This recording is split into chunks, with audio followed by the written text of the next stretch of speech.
Dude, so here we are. Welcome to the For Students podcast, everybody. It's me, Ed, and everybody's favorite Kelly. And today is awesome. So awesome. Yes, I'm not just about because it's fun. It's a fun season. It's summer. I just got back from a 2-week vacation. Mm-hmm. Things are fun. I'm trying to figure out a time to go see Fantastic Four with your husband and some people. And so, I don't know. There's a lot of fun things going on. Yeah.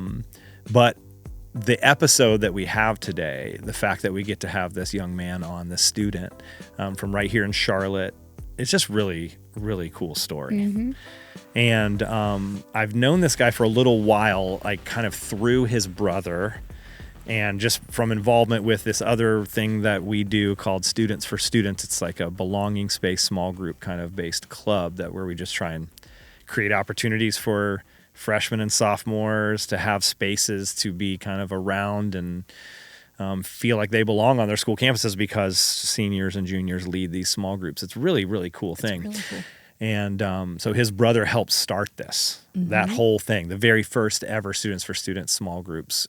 His brother was involved with creating what that would be like. And now he's involved in it.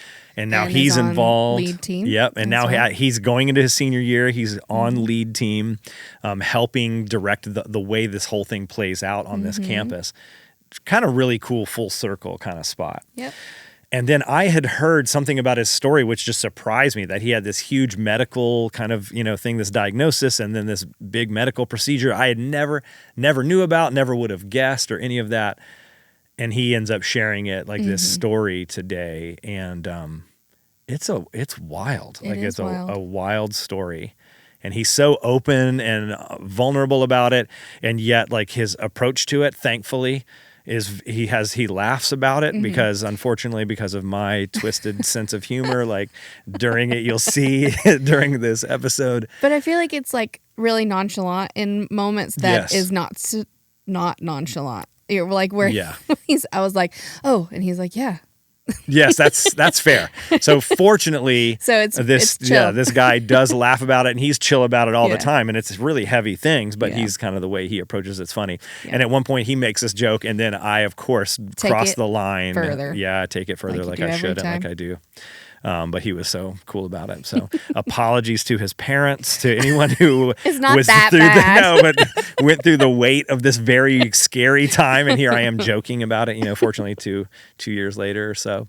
But yeah, it's just a really cool conversation. Incredible guy. And Great we're story. really looking forward to you hearing it. And his outlook, I think, is one of not only is this kind of this beautiful story of this family kind of coming together and figuring these things out and the support that he had through a community, his kind of outlook on life as a result, I think it's a lot of gratitude. A lot of gratitude, which is just, I don't know, obviously serves him well. And in these types of stories seems to serve people really well, like when they have these near-death kind of experiences, what it does to the everyday and our ability to be thankful or see kind of like, value in all of these really cool things. It's really neat guy.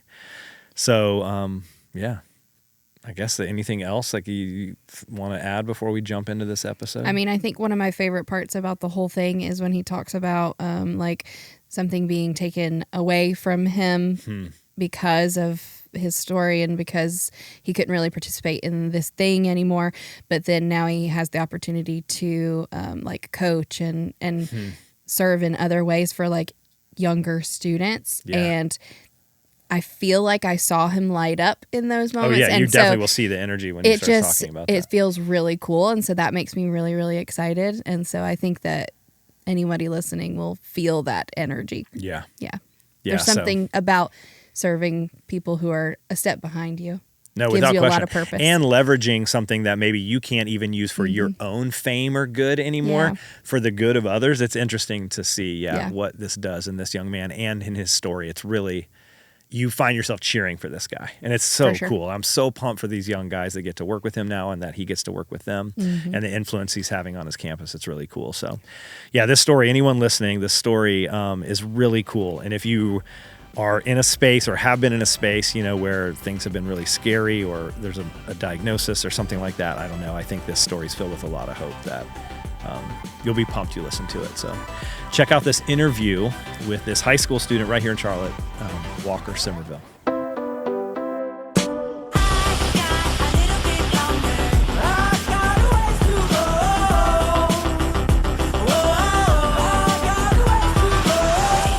Dude, so this is fun, man. Yeah. Like, Walker, literally thank you so much for setting aside time during your summer. Yes. Between your junior and senior year, like, come and record this podcast. When I saw it was first launch, I've been waiting for this day. So, dude, that's awesome. Thank you for having me. Yeah, absolutely. And it's cool because Kelly doesn't know you very well. And the context through which I know you is really starts with your older brother, because I met your older brother, I think it was spring of 21.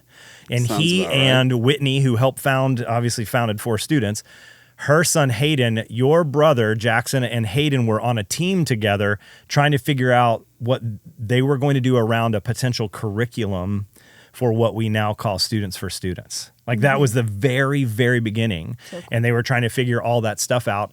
And they asked me if I would just meet with them on Zoom, because that's still like COVID times and all of that. About like, hey, what would this look like? Groups, how would we talk to people about how to lead groups? And then what should we be talking to these kids about? And so it was literally just me just asking them a bunch of questions and helping them figure out what they might want to talk about in groups. But that's when I met your brother. And then when you finally were like, moving up and then started becoming involved in Students for Students, then I, as a leader, that's when I was introduced. And he was like, this is like Jackson's younger brother. I was like, oh, no way. Yeah, and so it's really cool. So it's fun to have kind of known you for a little while. Yeah. You do Students for Students now? Yes. Cool. I'm on the lead team. Yeah. Awesome. So describe that real quick, because again, if people haven't listened to episodes before, they might not know what this club is. Like, so what is Students for Students and what do you do? So we're a mental health focused club, and myself on the lead team. We have separate teams inside of the team where we have 2 people or 3 people in each little group. And so I'm on the 4 team. I'm in charge of candy for our... That's a fun job. That is a fun job. Basically candy and outreach. So I try and recruit people to come join Students for Students. Okay. Where then we have small groups. My group was 14 this year, which was a very big small group. That's a Normally big small group. Between 8 and 12, I would say. Okay. You just have conversations during lunch and get to know people. Your seniors and juniors lead the teams. Okay. And then freshmen and sophomore are kind of there to get advice about high school life, anything they want. Dude, that's really cool. And so how many co-leaders did you have in this group of 14? 4. So there were 5 leaders, 3 or 4? I had 3 or 4. It was Jay McCracken. Okay, yeah. Tyler McAndrews. And I want to say there was one more. Oh, Chase joined the lead team later on in the year. So he was a leader for half the year. Okay.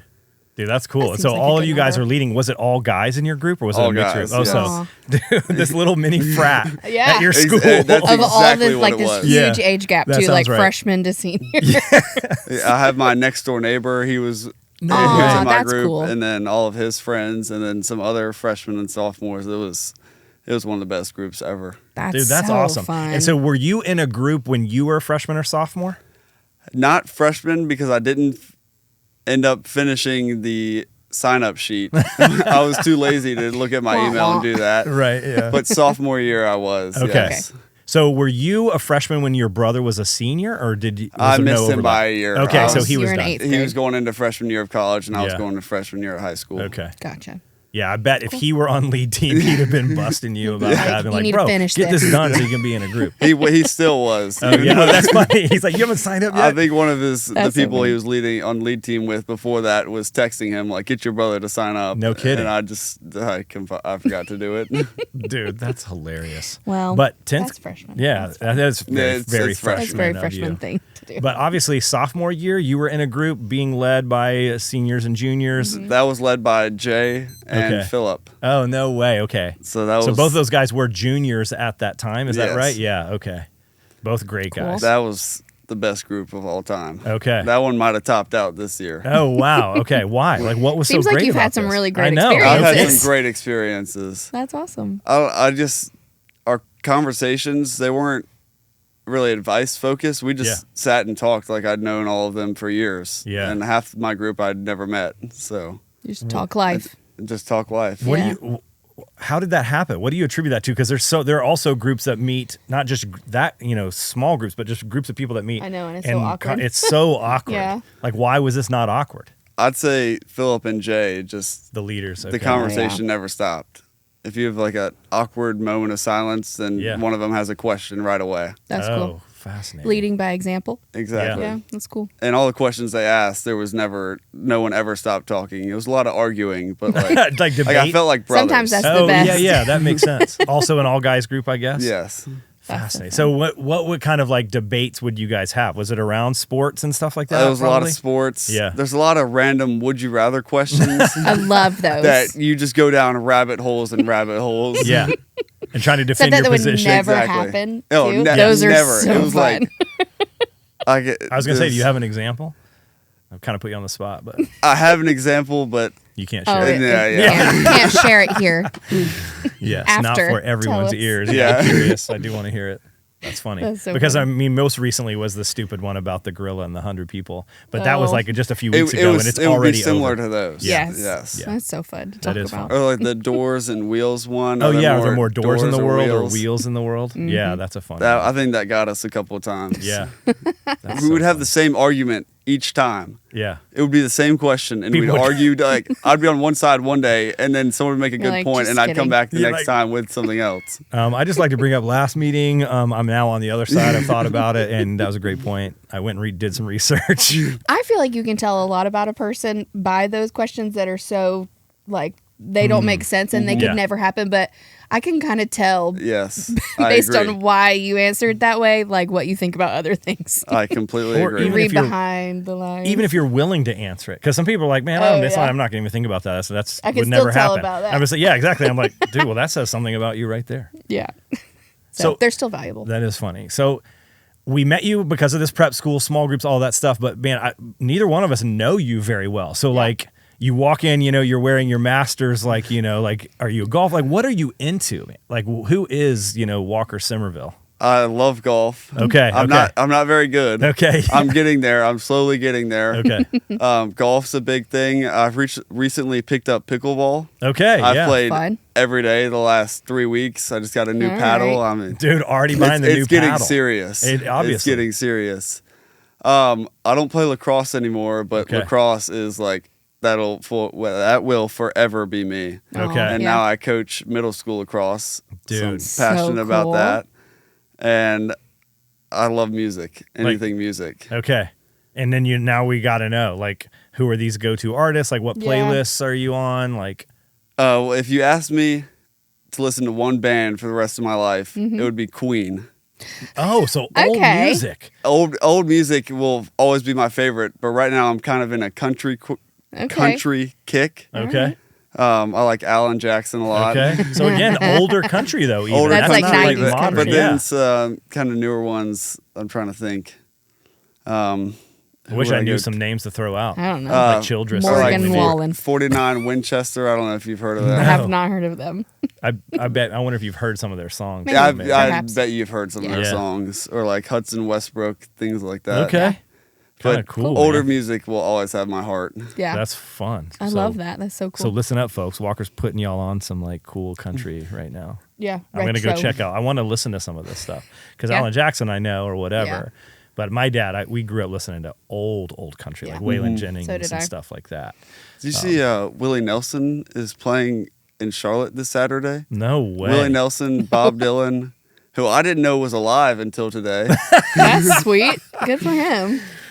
Did you see A Complete Unknown, that movie about him? Or I whatever, watched with it Chalamet? on the plane to Spain this summer. Oh no way! Very cool. Yeah, It was good. It's good. I mean, he I did an love that incredible movie. job. It's an okay movie. I mean, it's his life and not a whole lot. A lot It's- happens, but it's like it's nothing super crazy. But It's it's just kind cool. of go. Yeah. It's- Yeah, but wasn't no, that sounds like an crazy special, but- incredible concert. Dylan and Nelson. If I wasn't going to Widespread Panic this Thursday and Oh. Saturday in Asheville, then I would be going to that. But Okay. Yeah, Widespread Panic's been around for a minute too. You're an old soul, man. You're love listening that. to some crazy old stuff. It's my dad. Oh, okay. Your dad's And feeding then you. Jackson, who's at Georgia. Yeah. They started in Athens. Yeah. So Dude, we that's- have to go. Yeah. Yeah. So are you also? Do you want to go to UGA? Is that the goal, or what do you think? If I could get in, that would be the goal. You don't But- think you can get into Georgia? No. Funny. Okay. But I've gone to Latin since I was 3 years old. Yeah. and it's the smaller school vibe is exactly what I want. Oh, okay. So like Wofford. Yeah. If I got in anywhere tomorrow, Wofford would be the place where you want to go. I would go. Cool. Furman, things like that. Yeah. So why Wofford or Furman? Like obviously small, but what else? Anything else about them that makes you love it? I mean, anybody you ask about Wofford, I've never heard a bad thing come from anyone's mouth. I just like having that connection with teachers, though. Oh yeah. Yeah. I couldn't sit in a 300-person seminar and the teacher not even know my name. So yeah, that's hard. I can't do that. Yeah. Dude, so family is like deeply Georgia, right? Because your brother's there. Did your parents go to Georgia too or something? My mom went there. Okay. And then my grandpa went there for vet school. Oh, and wow. Then we have some more distance. Yeah, people. yeah. But I mean, you guys are Bulldogs through and through, I think, right? Seems that way. Absolutely. Yeah, that makes a lot of sense to me. So you just have one brother? 2 brothers. 2 brothers. Okay. Jackson is a rising senior at Georgia. okay. And Will is out in the working world. Cool. Already finished college. 2 years now, I think. Sweet. Okay. I never met Will, so I didn't even know you had a brother. I didn't know that Jackson was the middle brother. Yeah. That's Yes, funny. he is. That's And you're the wild. baby. I'm the baby. Dude, so what was it like? Because now here you are, the baby coming along. And what is the year gap? Because it sounds like there was at least 3 or 4 years between you and Jackson. 4 years 4, between me and Jackson, and then 2 between Will and Jackson. Okay. So what was it like growing up in the Simerville household with these 2, fairly significant older brothers when you're young? That 4 years is a big gap. We kind of took on this oldest and youngest versus the middle child. Okay. Every time we would play on the trampoline, we'd always play tackle football, and it was always Will and I versus Jackson. Okay. And we would like to team up on him. Yeah. So. Yeah. That makes sense. Like the older brother taking the younger on Exactly. his wing, and then like we're going after you. That makes Yeah, sense. I just kind of sat there and did nothing. Yeah. Yeah. And then, but it was more Will and Jackson versus each other. Yeah. And I'd go score the touchdown. Yeah, on the right. While they're trampoline. fighting. Right. Exactly. so They're on the ground like scrapping, and I'm just jumping back and forth. Dude, seems to be, it fits with the plight of the middle child too. For like, sure. Of course, Yes, for the older brother to definitely. gang up on him or whatever. I'm on an Favorite. island by Yes. myself here. Yeah, exactly. So your dad's introducing you to all this old music. Is golf like? I mean, what do you guys do as a family? Like, what is it like in the Simerville household? Golf a lot. Okay. We play every weekend almost, I'd say. Wow. And so when you say we, who goes and plays? The 4 guys. Oh, My dad no way. and 2 brothers. No way. That's incredible. We feel bad for our mom because we No kind of kidding. hose her at home for a couple hours. Yeah. But we try and fit in a pickleball and then breakfast one weekend or something Okay. so we can include everyone. Yeah. So your mom's into pickleball? Was she in Yes. before you guys? Did she put you on pickleball? No. Oh, okay. I kind of put the family onto pickleball. I started last year and I wasn't super into it. I just would play for fun. And they were like, what can we all do as a family? And that's the first thing that came to mind. Pickleball. Well, dude, it's the first thing that comes to mind for a lot of people these Yeah, days. it's taking over, It I is. feel. Everybody's playing pickleball. Yeah. Well, I'm watching spaces being converted I know. Like into old tennis. indoor, definitely outdoor, they're painting in or taping in these lines for pickleball everywhere. But then these giant warehouse spaces, they're like converting into indoor pickleball like courts. There's a space here. I can't remember what it's called.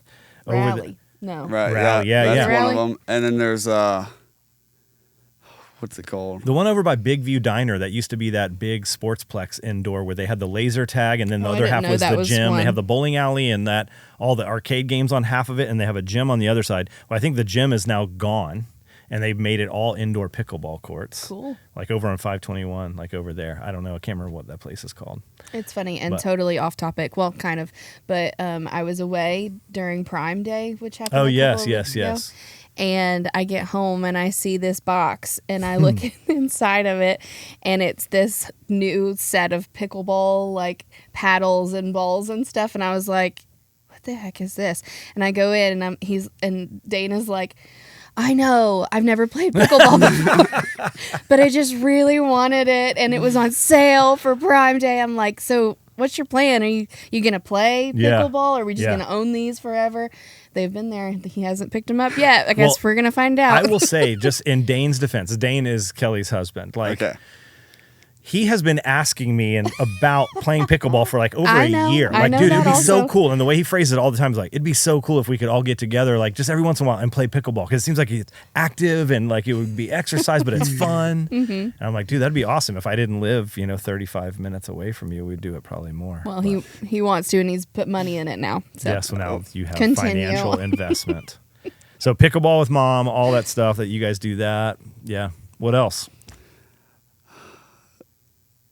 Dinner sometimes. Yeah. How give me an example. How many times a week do you sit down and eat with like your parents? With my parents, actually not very often. We were never really. It's hard to do. We were never really family dinner kind of people. It was more a special occasion. But now we'll start going out to dinner more often with each other. Yeah. Because we don't see him very often. He lives here. But so he came back to Charlotte after. Yes, he came back to Charlotte. He lives with his two best friends from when he was 4 years old. Aw, Okay. fun. So we see him maybe once a month, twice a month. Yeah. So we try and go out to dinner or something with the whole family. Yeah. Jackson's interning in Charlotte Oh, no way. This summer or just? this summer. Okay. Yeah. And Because he's then- going back for his senior year. Yeah, it's back to his senior year, and then we'll see where he ends up from there. Yeah. So this summer, a lot of together time then, probably more than Yes, a little More while. than usual. definitely. Yeah, that's cool. That's so fun. That is fun, dude. So, man, one of the things that really shocked me about, and not the reason, but part of the reason why I really wanted to have you on the podcast. Number one, every time I'm around you, you have this really cool, positive energy, really confident. Just seem like there's such a kindness. And I'm not trying to embarrass you or anything, but you just are. I really enjoy being around you. And at these events, the gym's full of people, or we come and do these trainings at lunch with all of you small group leaders, and you're always kind and come up and say hello and say thanks for bringing in lunch. I don't know, I've noticed you, and I think the connection of knowing your older brother. And then Whitney told me that you had this whole health thing that happened in your life that I never ever would have guessed.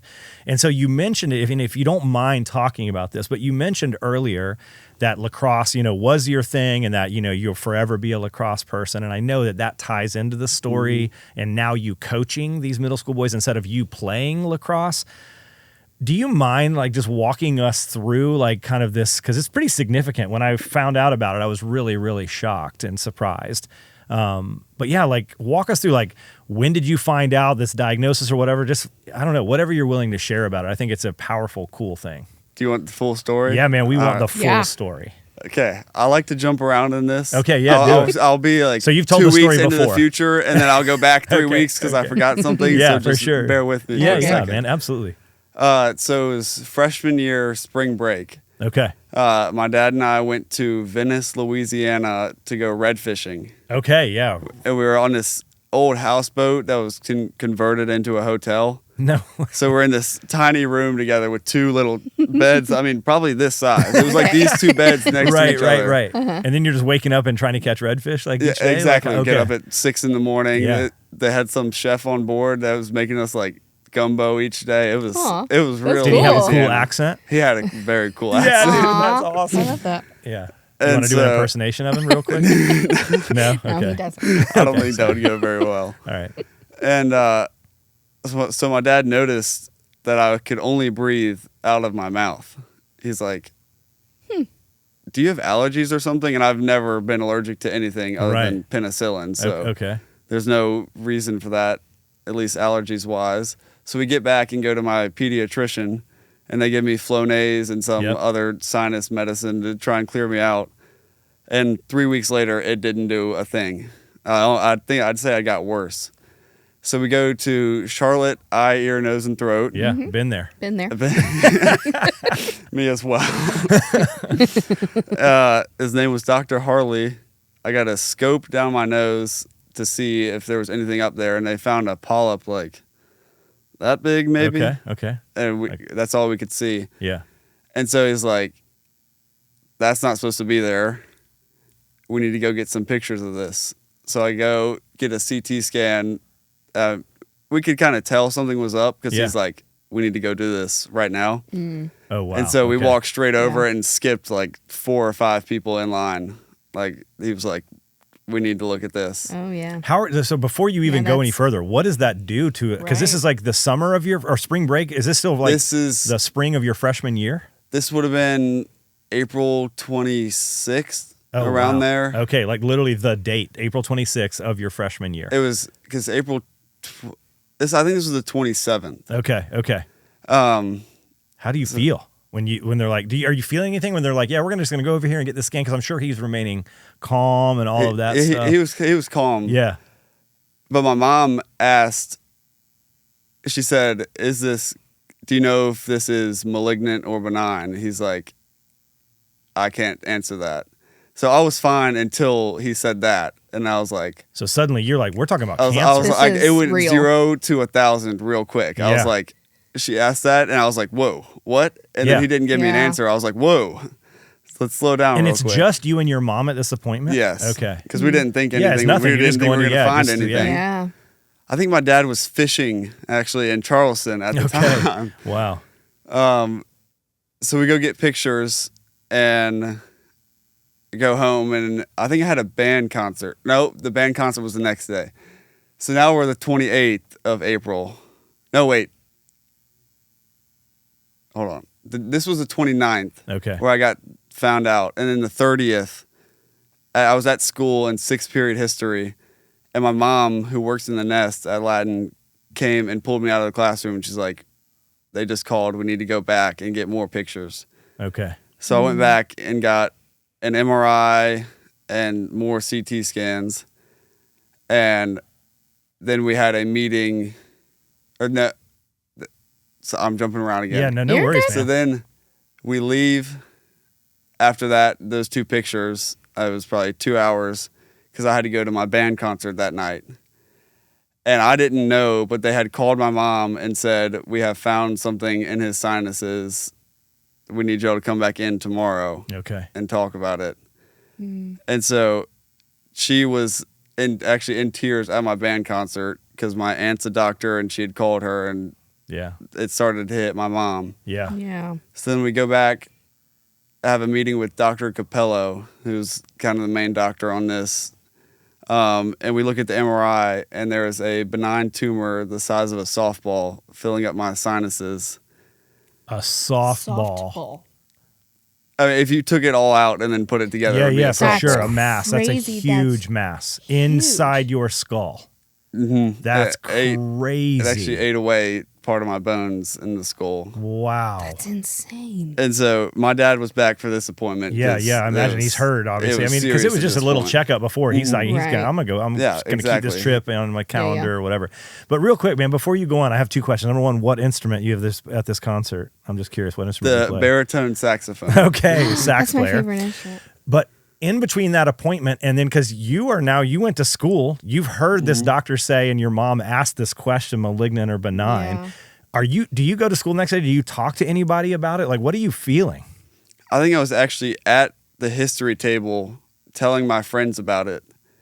And then my mom happened to come get me that same minute. Wow. But I didn't really tell many people because I didn't know everything yet. And I didn't want everyone to start feeling sorry for me. Yeah. Were you like feeling anxious, like with Not the yet. unknown? Okay. After the appointment where he was talking about it is when it started to get a little bit more real. And then after going back to school, I found out I'd missed the last month of school roughly. Wow. And so I was excited, honestly. I was like to miss school. I was like, all right, I can have one little surgery and then I go back. I get the rest of the summer. I get an extra month of summer. Yeah. That did not end up being the case. Right. But where was I in the story? No, man, you're just talking about, so they found the mass. They found this softball-sized mass or whatever, and you said it had eaten away some of the bone of your skull. Yes. So then we go meet with a neurosurgeon, Dr. Parrish. Dr. Capello and Dr. Parrish were going to like tag team the surgery. So they needed a nose doctor and then the brain doctor. Because this is like, obviously, sinuses are right there up against your brain. Yeah, they're like looking looking into my brain, basically. Yeah. So I don't call it brain, or it's not brain surgery, but if people ask, I call it brain surgery because it's like, I had brain surgery, and then I get more attention for it. Yeah, for sure. Let's go get all that. But we set up a surgery for May 12th and May 15th. Wow. The first surgery was just, they go through my femoral artery in my leg to go up and it's a vascular tumor, so it's being fed by a bunch of veins, and they embolize that, so they stop the bleeding or stop the blood flow to it. The blood flow to it, exactly. Yeah.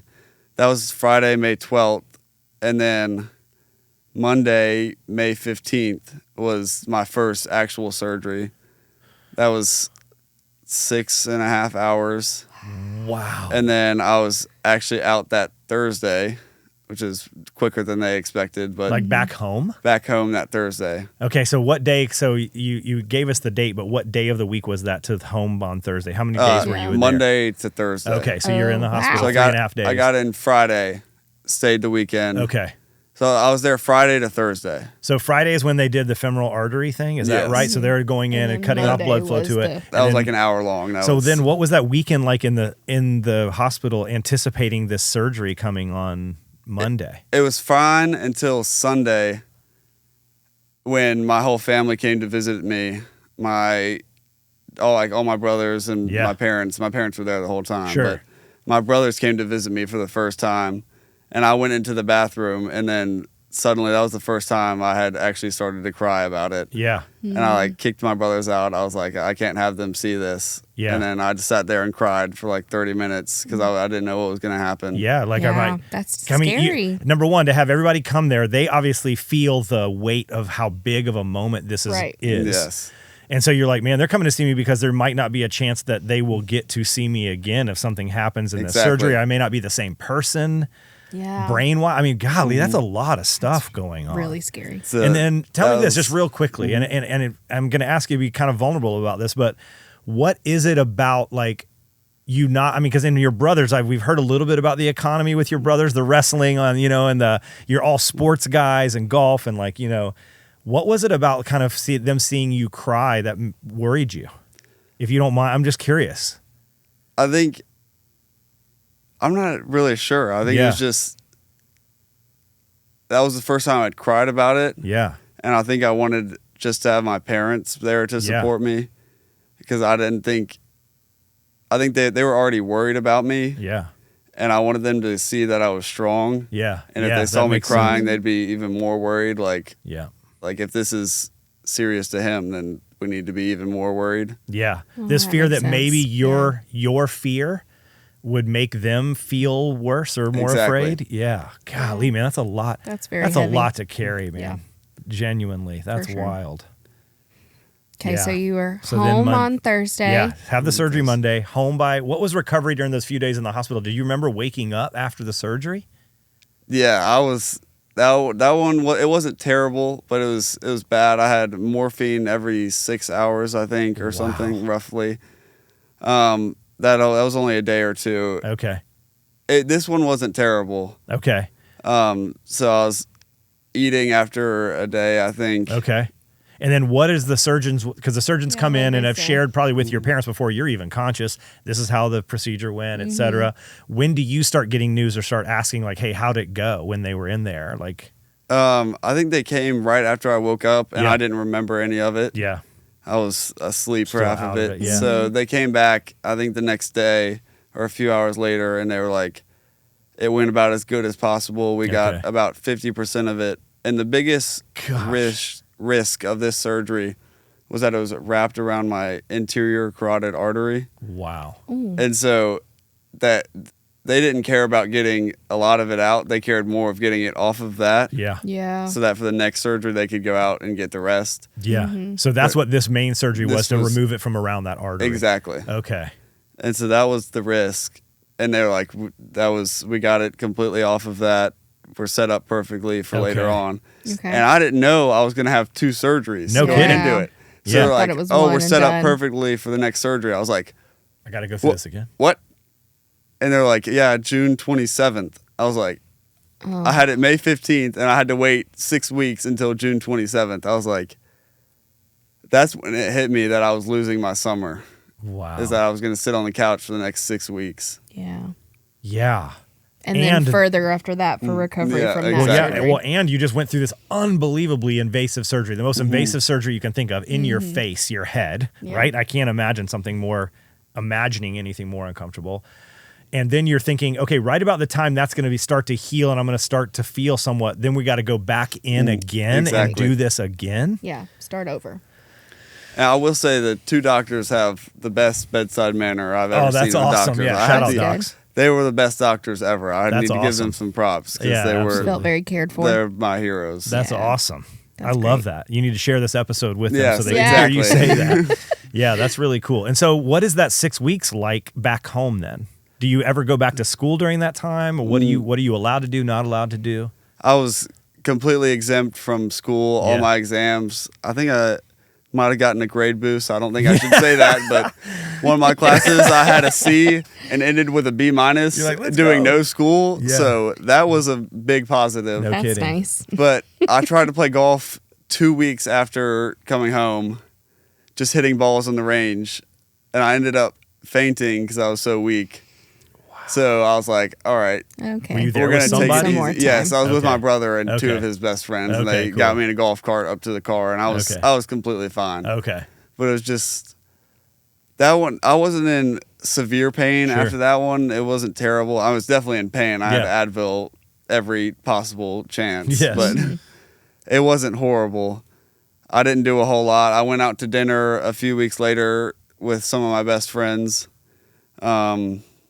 That was really it. I tried to walk. My mom tried to get me to walk a lot because she loves tough love because she's a cancer survivor, so she knows. Yeah, she was great for it. She was like, I know how hard it is, but you need to get up and walk, or else you're going to be really weak. That's great. Yeah, that's awesome. Tell me this: like during that time, you're after the surgery, when obviously your mom is supporting you, your family supporting you in these cool ways, your brother's taking you to hit balls and all that. Was there anything, you don't need to name names or anything, but things that people did that made you feel particularly supported? I think anyone listening who has a friend who's going through or has been through or, is going to be going through anything, what made you feel like most cared for from your friends during that time? Well, before the surgeries, I got sent probably 35 videos of people saying cool. like how strong like you are and you're gonna make it through this. And somehow my aunt's co-worker knew Tommy Trimble from the Panthers tight end, and he sent me a video. No, freaky. So That's seeing cool. that, I was like, Okay. all right, I'm okay now. Yeah.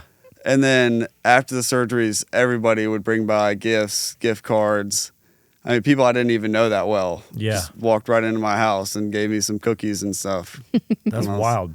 I was feeling great. Yeah, no kidding. So would you say you already had a pretty good community before this thing happened? Yes. Or, okay, yeah. Sounds like that's true. Sure. Yeah. Yeah. As a family, you personally, et cetera. It definitely had a big community supporting, which was, I don't think I would have made it through. Yeah, that's wild. As easy without that. Man, that's cool. Yeah, I'm like something about thinking about your friends sending you videos, recording a video, like, hey man, you got this. Like, your boys, like, your people. Like, there's something that makes me very emotional thinking about that. Like, that's so cool. What a cool thing for friends to do. Yes, I'll be looking through my camera roll, just And going still back find for them? years, and I'll just find the videos because it takes up my whole phone of like in my camera roll. And I'm like, Yeah.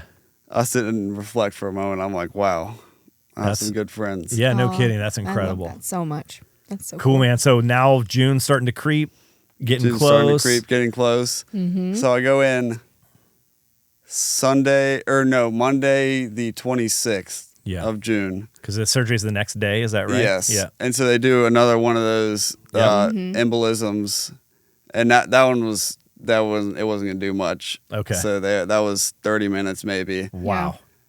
And then my grandma, my cousin, and my aunt, that's a doctor, came to visit me.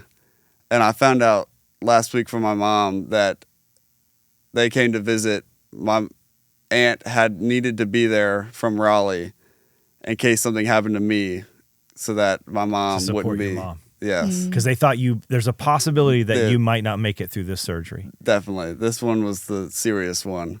And I didn't realize that. I didn't realize that was a reason for them coming. Yeah. And so that kind of hit me 3 years later. Yeah, so you said you just found out, or your mom told you last recently? week. No way. That's the first time you'd ever heard wow. this story?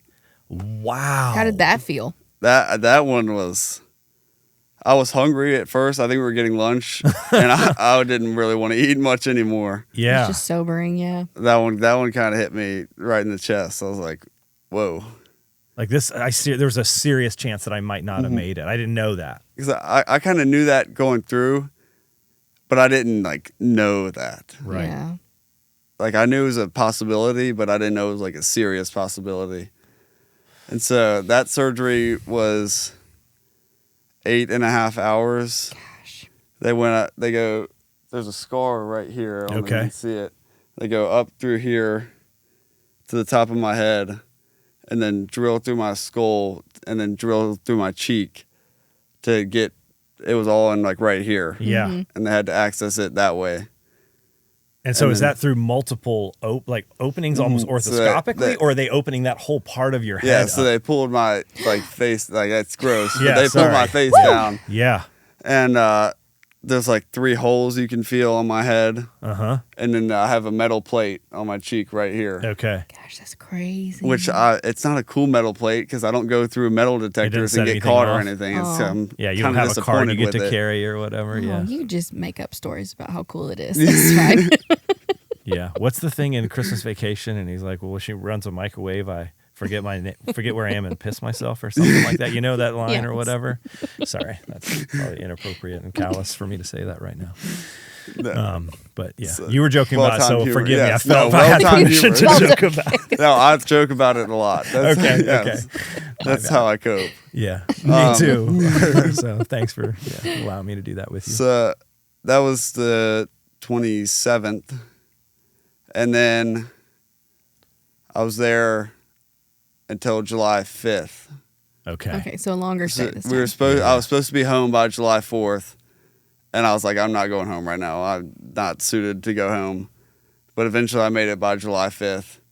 And that was a long couple of weeks. Well, you mean like staying in the hospital that time, and or I would imagine. And so you're waking up from this. You didn't know thank God I'm waking up. You're like, oh, let's go do it like the last time. And meanwhile, everyone else is probably like, I can't imagine how relieved they are when the surgeons walk out and they're like, we got it. It went well. I'm guessing, is that what they heard, or what have you learned about that time?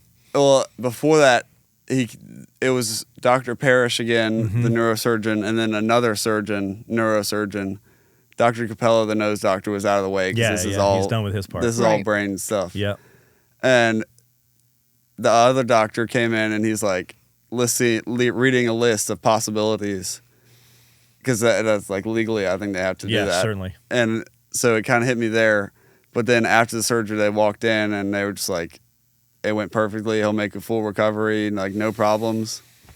And I think my mom, I'm assuming she cried. Yeah. I'm sure she's did. a crier. And I'm sure. Me and your mom are the same. Yeah, I think she was probably crying for the 8.5 hours and then continued to cry after that. Yeah. Yeah. But I woke up in this terrible hospital room. It wasn't even a room. It was in the PICU, but it was in like overflow room or something. Okay. And so I didn't have my own air conditioning. I didn't have a TV. We had one little chair, like I'd say like one of those chairs over there.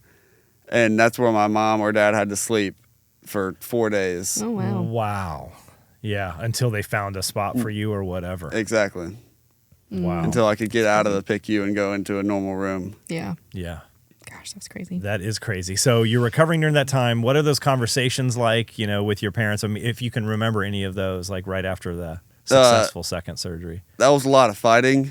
Oh, okay. I was in a lot of pain. Oh, yeah. And so I didn't want to brush my teeth or anything because that was the least of my worries at that time. Like, Mom, some plaque. Not too worried Yeah, about exactly. it. Gingivitis. We'll deal with that later. But there was something with the oxygen mask that, like, there was something that I had to brush my teeth. Okay. And I couldn't do it myself because I had 4 IVs here, and here. Yeah. So I didn't move my arms.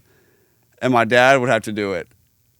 And I have never wanted to fight anybody more. It was this weird sponge thing. Oh, that was rough. And you're sensitive, probably your whole head, like moving anything. Yes. Like my mom, all she wants to do is hold me and hug me and kiss me, and I was like, "That's all Sorry, I want, Mom. but I can't have that right now." Yeah. And she eventually understood that, but Yeah. Yeah. Well, that there makes was sense. That's tough. yeah, I didn't talk a whole lot during that hospital stay, but Yeah. Could you talk? Was it uncomfortable to even move your mouth, I imagine? I didn't. I could talk, but I chose not to. It was The things you would say were not going to be very in the pain and discomfort If you were you don't in. have something nice to say, don't say anything Good at on all. you for holding that in. yeah. I was. It did hurt to talk because Yeah. the Yeah. Yeah. I'm plate sure right it did. here and the screws and The stuff. I was musculature, the I was- skin, yeah, everything. Exactly. I didn't want to go through that, so I just kind of was mute for a few days. Yeah. That's okay. Yeah.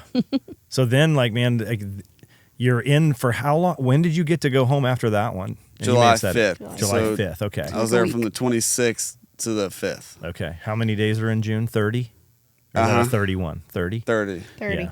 So Right. yeah, like 8 or so days, right around there. Over Yeah, a week. it was just over a week. Yeah. Yes. And they said that you were done at that point? Did they Yes. say they had to keep checking and I still have. I think we just moved to year MRIs, but at that point we did 2 weeks and then 3 months and then 6 Okay. months. And Yeah, now we're yeah. out to a year. Okay, very cool. Gotcha. Just how is this Looking thing good. healing inside? Or how's Exactly. everything Yeah. looking? And there's still a tiny piece left, so that's why I do it every year. But Okay. they're not worried about it. Okay. And after I turn 25 is when I'll stop doing everything. Okay. So that's when I'll be considered full grown. Okay. Yeah, So yeah, that's it right. was fueled by puberty, and so Fascinating. that's how it started. And so sure. once I'm done with that, I'm done with everything. Yeah. Dude. Wow. What a crazy story.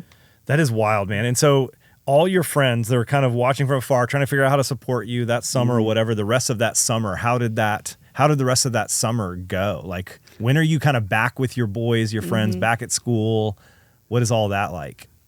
I was never really back with my boys or anything until school. Okay. I didn't- But you did start back that fall, end of Yes. August? We talked about with my ADHD doctor about doing half Zoom school. Like I do 3 days at school and then do Zoom the rest of the days, or have a private tutor and do it like go half days at school. Like we didn't know where I was going to be Yeah. health wise at the start of school, but I was okay. But we talked about a lot of options on at least the first semester of school. But you didn't need it. I You didn't need just- it, thankfully. That's wild. That was That is nice. wild. But tell me about, because I'm thinking several things. I'm thinking, because before this happened, did you play lacrosse through middle school? I played it from 3rd grade until freshman year. Okay, long and then time. even travel like club lacrosse? Yes. Okay, so you're heavily Uh, involved in this sport. 7, 8 tournaments a year. Wow, roughly. okay. Are you decent? You know what I mean? Were you good? You can say it. You can say Yes. Yeah, you were Yes, good at yeah. this. Okay, that's what I figured. I assumed. it. I mean, it's fine. But We're all I guess what I'm honest thinking, man, is like, at what point do they tell you? I mean, because there's all these, there's different levels of the ways you're experiencing this. There's a survival element where you're like, yeah, made it through. Like Yeah. there's that piece, like I'm alive, and your parent, Exactly. everybody's celebrating. Then it's the outworking of what does this new alive What mean? is this limiting? Right. Yeah. And so then there's another level at which now you begin to, okay, I made it through that. Now what does this do to the life Walker was used to, the Simervilles are used to? Yeah. What is, if you don't mind, like what was that like? When did you find out, man, I guess I don't get to play lacrosse? You know, what does that do? How did that all go? It was September 14th. Wow. School has already started. School has started. And I had already known going into it that there was a possibility. Okay. But I could never prepare myself Yeah. for that news. So For sure. it was September 14th, and it was at Dr. Parrish's office, the original neurosurgeon. And it was just a routine checkup, but I knew I was going to ask the whole time Yep. if I could play again. Yep. And so I asked him, and he was like, or I said, if I was your kid, would you allow me to play sports? He's like, I wouldn't. Because he talked to the other neurosurgeon, and he said, the other neurosurgeon said, if you're going to go be like some NFL superstar and make hundreds of millions of dollars, then it's worth the risk. But it's not worth the risk. So there aren't hundreds of millions of dollars of contracts in lacrosse, you're saying? close. We're getting there. Yeah, we're getting getting there. Yeah, but no. So, and then he's like, I wouldn't let my kid play. So I was like, okay, that was all I needed to hear. Yeah. So what were they afraid of? I mean, because of the plate and potential like force trauma, whatever, against that part of your skull. It's like if your cheekbone is roughly that thick, then mine's about like that. Wow. Okay. Yeah. So any hit to that would collapse that part. Collapse that face, and it would be plastic surgeries again. So it's hopefully no bar fights in college. Yeah, no you kidding. need to stay away from that. You're pretty kind, sweet guy. Just keep complimenting everybody. Yeah, Just exactly. have friends, no fights. Yeah. So that was it. It didn't really hit me until I would see my friends from travel going to these tournaments. Yeah. I'm like, I need to be there. And then, especially when school came around and school basketball, I was the manager for the basketball team. And I would start going to every practice, and then it would start weighing on me. And I'd be like, I don't think I can sit here and watch this. Yeah. Yeah. So did you decide not to manage? So I didn't come back the next year for basketball, but I would only go to the games for basketball instead of practices. But that basketball didn't really affect me. I was okay losing that. Mm-hmm. But then lacrosse came around, and I talked to the coach, and I was like, can I come help out like in any way? He's like, absolutely. We'd love to have you. Absolutely, yeah. And then that was where it really started weighing on me, because seeing all my friends so excited in the sport I've loved forever, not being able to be out there with them. Like I was a part of the team. They made me feel welcome, but certainly. Yeah, but like watching everyone cheer for my teammates when they not have a nice play or something, I was like, I miss like that. Yeah.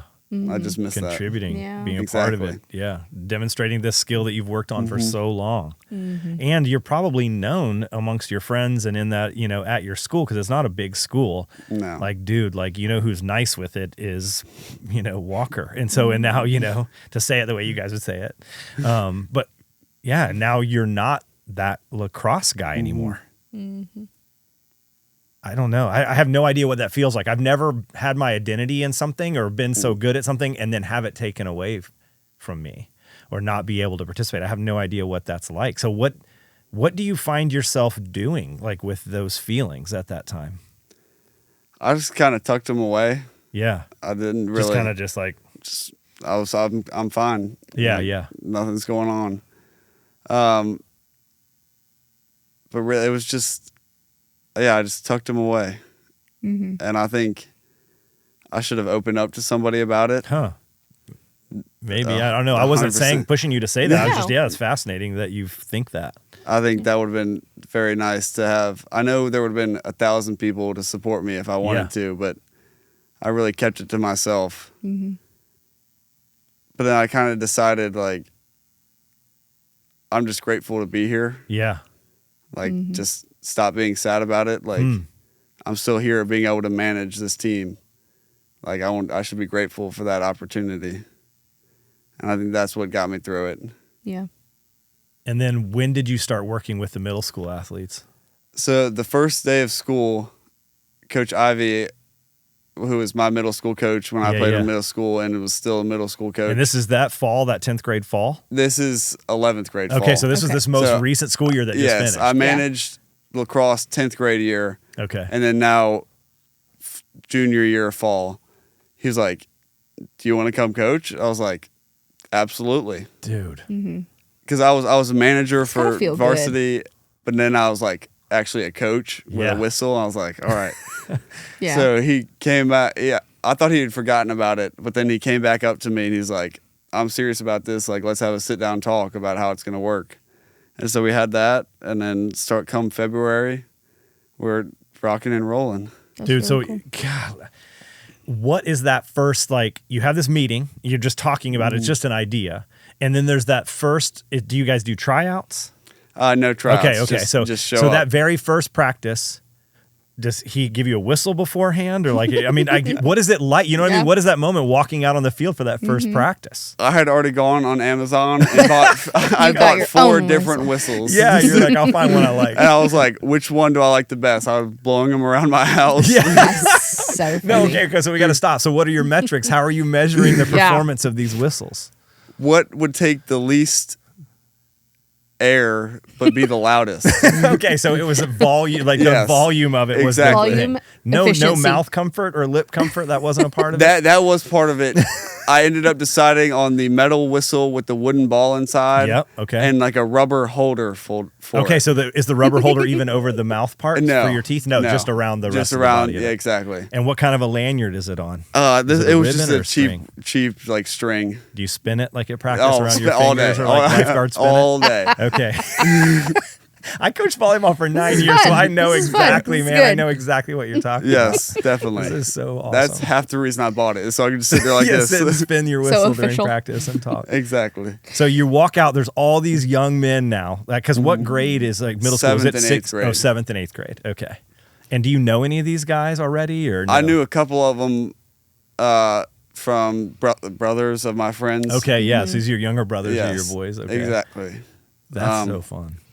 Does that check some boxes, like what was kind of taken from you with like being able to like participate, but like now you get to use your gifts like exactly for someone else? Like, what is that? Yeah, that's that a great check? question. I love that. I think now that I wasn't watching my friends play, it was a lot less hard on me because I wasn't like missing out. Mm-hmm.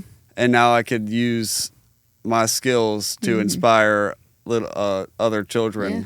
You get to like love be the proud game of that I them. loved. Yeah, Exactly. that's really, really cool. We weren't very good, but That's okay. That's okay.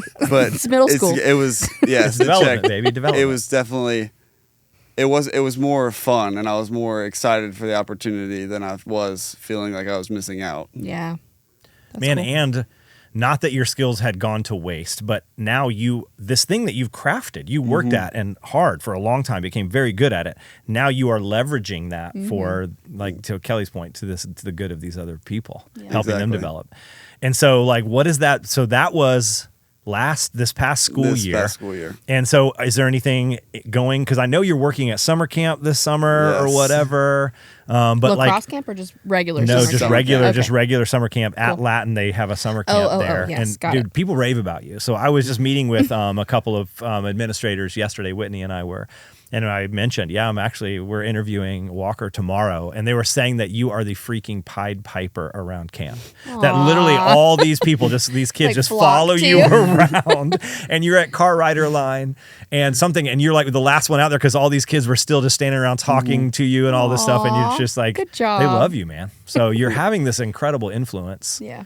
What was that season like? Obviously, the not being good is one factor, but what did you experience like during season?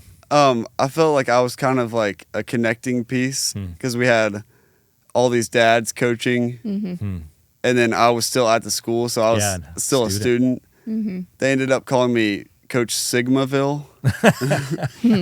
So I kind of felt like I was a teammate and a coach at the same time. Yeah. Yeah. Like I was kind of felt like a role model of sorts. I'm Like sure I- you had so much more influence than the adults as well because you were so much closer to their age, which is I kind of had more fun, and they were kind of more business. Yeah. Yeah. You were the bridge. Exactly, and Yeah. it was a lot of fun. I felt like almost a brother to them. Mm-hmm. Yeah. So I can't imagine, man, like thinking about this fall starting, because here it is, almost done with July. We're only like a month or away from you starting back to school. Don't And say this will that. be your senior year. Mm-hmm. But being able, and some of these kids are going to be ninth, they're going to be freshmen. And so it's like they're going to see you in the, you know what I mean? Coach Yeah. Simerville is going to be You're gonna walking be around. screaming it around the hall. How do you, Just what do you scoop think? them up as for you- your as you- students for students small group. That's right. Yeah, man. You'll be able to recruit like crazy for students Yep. students. But like, what do you, I don't know. As you think about that, it seemed like you hadn't really thought about or visualized that reality. Not at all. Yeah. So what do you think? What is that going to feel like, you think? I'm very excited for it Yeah. because I think it's kind of like students for students. You have this upperclassmen leading a group of underclassmen Mm-hmm. where you can give them advice and stuff. And I've already created a bond with 30 of them already. Yeah. So it's like they are welcome to come to me anytime, and they know that. So Yeah. I think it's going to be nice to be like someone they can turn to no matter what. Yeah. Yeah. So I'm not excited for Simerville every day. But But for them to be there, yes. exactly. Dude, that's awesome. Real quick, for anyone listening, and maybe for me, because I think I know what Sigma means. Yeah. Is it just super cool? Like, what does Sigma mean? I don't even know how to explain it. It's just kind of, it's like, It's literally it's like you're cool. Yeah. It's like almost like alpha. Yeah. But like sigma. But sigma instead. It's like you're cool. My 8-year-old on Fortnite says, "What the sigma?" Yeah, yes, I'm exactly. like, dude, you don't even know what that means. Like, come on. He might. Nah. Yeah, he might know. Dude, that's so cool. And what an incredible story. And I think that I have just 2 more questions and we'll kind of wrap this up. And then you add anything that you're thinking about too. But like, what is you're still, I mean, this is new. You know, this isn't, it's not like this is some distant past. This is recent and still very much affecting you. And you probably still have instances where things happen and you're reminded of what maybe things that you've lost or opportunities you won't have, or like, wow, yeah, my life is different moving forward. That's probably still happening. Definitely. But like, what have you, is there anything that you've already learned that you're like, man, this changed my outlook on whatever? You know what I mean? Obviously your identity in lacrosse and et cetera. But I don't know, what pops to mind when I ask that? The biggest thing is the saying YOLO. Yeah. Of you only live once. Right. Because after experiencing, I guess, an almost near-death situation. Literally, yeah. You have a new outlook on life where you don't take anything for granted. You start realizing the opportunities you have and at all the little moments of life. So I think now anytime I'm stressed or anything or sad, I just think how lucky I am to be here and living this life. I go to Latin, one of like the nicest schools in Charlotte. I have my own car. I can go get Chick-fil-A on my way home. I've done it every day this week at camp. I did it every day last week at camp. I'm getting a little tired of it, but it's my only option. Have they started calling you Coach Simerville at Chick-fil-A yet? Not quite. But actually, they recognize you? In the school year, they knew my name. That's hilarious, Walker. What's up, Walker? They're always like, because they ask, "What's your name?" Yeah, for the order. And it's like, "Good morning, Walker." I'm like, this is really bad that you guys know my name. Yeah, for sure. That's what I didn't even have to order it sometimes. Like, there's this one girl, and she's like, "You're good." I was like, I haven't said anything yet. Yeah. What if I wanted to change it up today? Yeah. I didn't have a choice. She just knew what I wanted. What is the order, by the way? In the mornings, it's 10 chicken minis and either a bottle of water, or if I'm tired, then a large Dr. Pepper, which is outrageous for 7:30 in the morning. I was just thinking that actually, but I was thinking to say the first period history with Mr. Bibby, and I always got to look when I had a large Dr. Pepper at 8:15. That's hilarious. I love that. Well, that'll last you into the day. Exactly. At that point. That's true. Yeah.